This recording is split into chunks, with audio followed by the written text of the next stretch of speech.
আসসালামু আলাইকুম সম্মানিত ভিউয়ার্স। আজকে আমরা যাচ্ছি চালা মাজার শরীফের উদ্দেশ্যে। সেখানে নাকি মানুষ প্রতি শুক্রবারে যায় এবং বিভিন্ন ধরনের সেখানে মানত করা হয় এবং তাদের মনের আশা পূরণ হয়। দেখা যাক আজকে সেই জায়গায় যাই আমরা কি কি দেখতে পাই এবং সেখানকার সকল দৃশ্য আপনাদের সামনে তুলে ধরার চেষ্টা করব ইনশাআল্লাহ। এখন আমরা যে পথে যাচ্ছি আমাদের সামনেই সেই চালা কাঙ্ক্ষিত চালা। এই যে যে পাশে মসজিদ দেখতে পাচ্ছেন, মসজিদ নয় সরি, এটা একটা মাদ্রাসা। এটা চালা দাখিল মাদ্রাসা সম্ভবত। এই মাদ্রাসায় এখন রমজান মাস জন্য বন্ধ। অবশ্যই রমজানের পর এখানে ক্লাস হয় মনে হয়। সেখানে গিয়ে আমাদের সামনে প্রথমেই যেই জিনিসটা চোখে পড়ে সেটা হচ্ছে এই যে আপনারা এখন দেখতে পাচ্ছেন, এখানে সেই যুগে খারাপ কিছু হিন্দুদেরকে এখানে মেরে পুঁতে রাখা হয়েছিল এবং সেটা এখন বর্তমান নিদর্শন হিসেবে রাখা হয়েছে। এই তার পাশেই গহীন জঙ্গল এখনও বিরাজমান করছে। এখন আপনাদের সামনে যে পুকুরটি দেখতে পাচ্ছেন, এই পুকুরে কথিত আছে যে অনেক বছর আগে সেখানে যখন একটা মেয়ের বিয়ে হইতো, এখানে আসলে স্বর্ণ ভেসে উঠতো এবং এই স্বর্ণ দিয়ে বিয়ে দেওয়া হতো এবং বিয়ের পরে আবার এই পুকুরে নিয়ে এসে সেই স্বর্ণগুলো রাখা হতো। আসলে এখন এগুলো কিছু নেই। দেখেন এক ভাই এখানে কাজ করছে, কোনো সমস্যা নাই। হলো চালা আউলে ঈদগাহ ময়দান। এখানে ধর্মপ্রাণ মুসলমান দুই ঈদে সমবেত হয় এবং ঈদের নামাজ পড়ে। সরকারিভাবে পানির সুব্যবস্থা করে দেওয়া হয়েছে। এখানে দর্শনার্থীরা যারা আসে এবং রান্না করে তারা এখান থেকে পানি ব্যবহার করতে পারে। ব্যবস্থাটা খুব সুন্দর।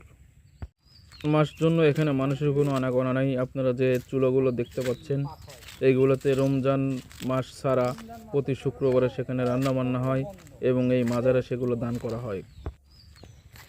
যে গাছটি আপনারা দেখতে পাচ্ছেন, এই গাছটি অনেক পুরাতন। কত বছরের পুরাতন কেউ বলতে পারে না। সেখানে আমরা অনেকজন মানুষকে জিজ্ঞেস করছিলাম যে এই গাছটির বয়স কত। আমাদেরকে কেউ সঠিক উত্তর দিতে পারে নাই।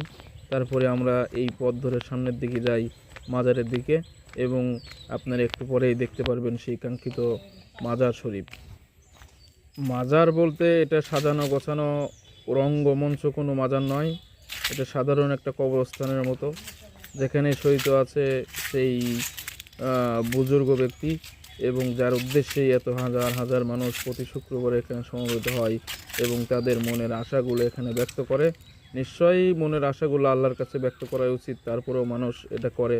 জানি না এটা শিরিক কিনা, আপনারা জানলে অবশ্যই কমেন্টে জানাবেন। এবং এখানকার লোকজন বলে 95% মানুষের মনের আশা এখান থেকে আল্লাহ তাআলা পূরণ করে। প্রতি শুক্রবারে যে ধর্মপ্রাণ মুসলমানগুলো এখানে সমবেত হয় তারা এই মসজিদেই নামাজ আদায় করে, পবিত্র জুমার নামাজ।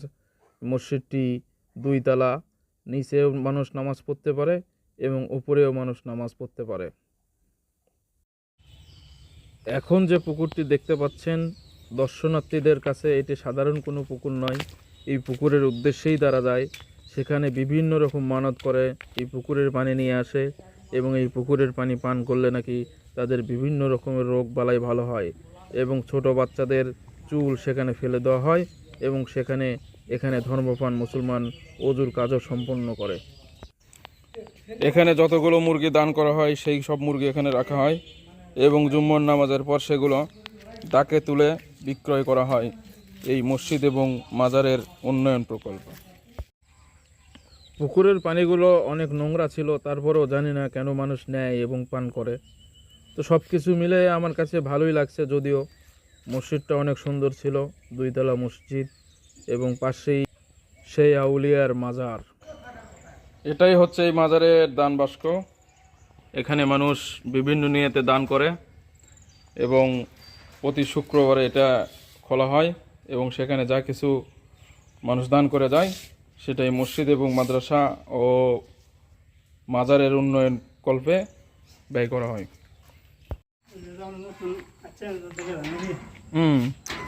এটা আপনারা নতুন করছেন? মাশাআল্লাহ মাশাআল্লাহ মাশাআল্লাহ মাশাআল্লাহ।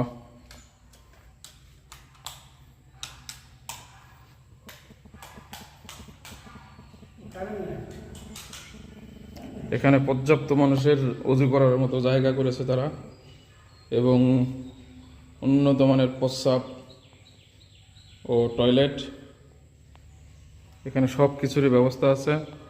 উপরে যারা ফ্যান দিয়েছে মানুষ যত সুন্দরভাবে বসে উজু করতে পারে। এবং ইনি হচ্ছে এখানকার মুয়াজ্জিন সাহেব, ইনি 5 ওয়াক্ত নামাজের আযান দেয়। আসসালামু আলাইকুম।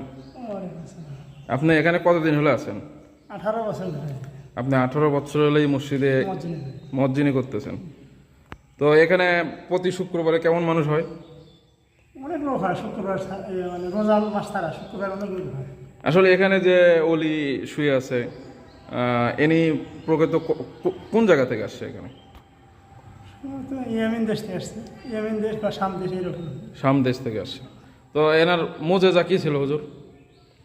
এনার মজিজা অনেক আগে থেকে আছে। অনেক মানুষ এখান থেকে, এই রাস্তা খুব ভয়ঙ্কর রাস্তা।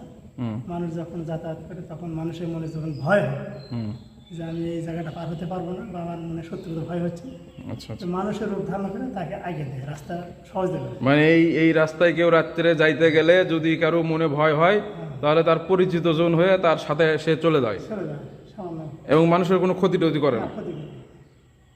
এবং এখানে প্রতি শুক্রবারে যারা যে নিয়তে আসে মোটামুটি ইনশাআল্লাহ তাদের মনের 95% মনের মকসুদ পূরণ হয়। আলহামদুলিল্লাহ, আলহামদুলিল্লাহ।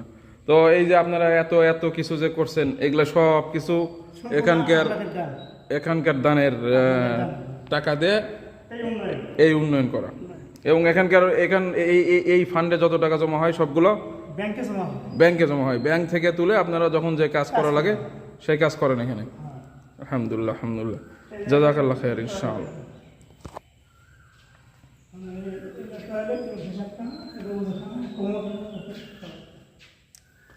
না, সুন্দর পরিবেশ করছেন। না, সমস্যা নাই, আপনারা খুব সুন্দর পরিবেশ করছেন এখানে। তো একটা আর্মির ঘটনা শুনছিলাম হুজুর, এখানে যে একটা আর্মি নাকি এখানে লাত্তি মারছিল, সেই ঘটনাটা কি আসলে হয়েছিল? ঘটনাটা কি মানে এরকম পুরাতন পিলার আছিল বুঝছেন, পুরাতন পিলার ছিল। তো ওই আর্মিটা তাদের ভাষায় মানে কখনোর ভাষায় কথা বলে, মানে লাত্তি মারছে। আচ্ছা, লাত্তি মারা ওখান থেকে 10 হাত উত্তর দিকে না যেতে তারপরে ঠ্যাং ভেঙে গেছে। ঠ্যাং ভেঙে গেছে। পরবর্তীতে অবশ্যই অনেক আলাদা করে পরে ঠিক হয়েছে। অনেক আসছিল। যাক, মাশাআল্লাহ, মাশাআল্লাহ।